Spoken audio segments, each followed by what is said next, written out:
სამწუხაროდ საქართველოში ჭერებს ხშირად აკეთებენ არასწორად. ყველაზე გავრცელებული, ყველაზე მძიმე შეცდომა არის ის, რომ ჭერებს ძირითად გადახურვაზე ამაგრებენ პლასტმასის დუბელებით.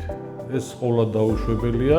გარდა იმისა, რომ თვითონ პლასტმასი არის ამორფული მასა, დენადია, შეიძლება პირდაპირ ჩამოვარდეს ჭერი.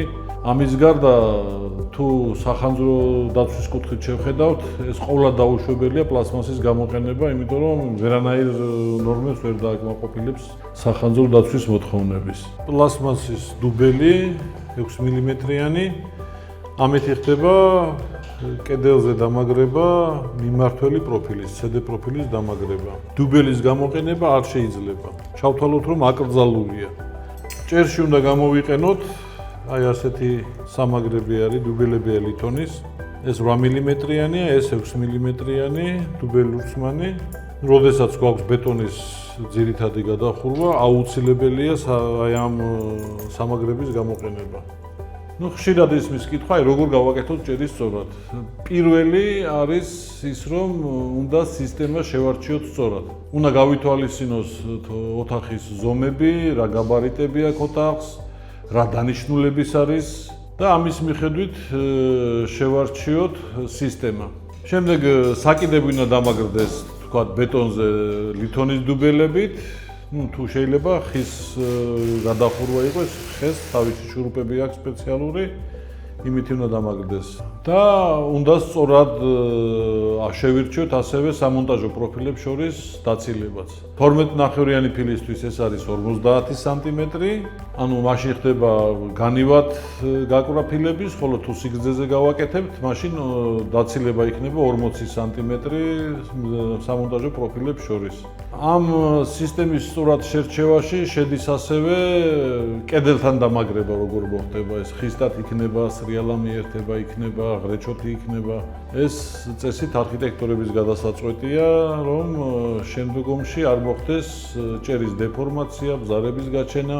მაგალითად, ჩვენთან ყველაზე გავრცელებული ხელოსნებში არის ეგრეთ წოდებული D612 სისტემა. ეს არის შემთხვევა, როდესაც სამონტაჟო პროფილებს უშუალოდ ძირითად გადახურვაზე ამაგრებენ. ეს სისტემა არ არის, მე მაგალითად არ მომწონს, იმიტომ რომ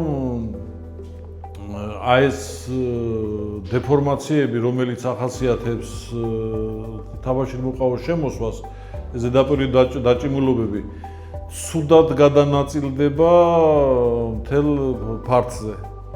იმიტომ რომ ეს ხისტად არის დამაგრებული სამონტაჟო პროფილი, არ აქვს გადაადგილების საშუალება, გაჭედილია ერთგვარად და უფრო დიდი შანსია რომ გაჩნდეს ბზარები. საუკეთესო ვარიანტი ამ შემთხვევაში არის სისტემა D112, ეს არის ორდონიანი კარკასი.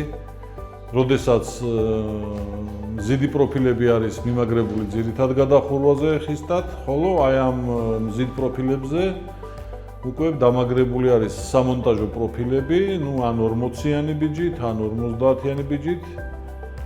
არის, თქვა, თაბაშირმოყავოს ფილები, რომელსაც უფრო ნაკლები ჭირდება, მაგალითად, აკუსტიკური ფილებია, რომლებიც დახვეთილია და უფრო ელასტიური, ასე თქვა, და რომ არ ჩამოიღონოს, იმათ დაახლოებით 30-33 სანტიმეტრი აქვს დაცილება სამონტაჟო პროფილებს შორის.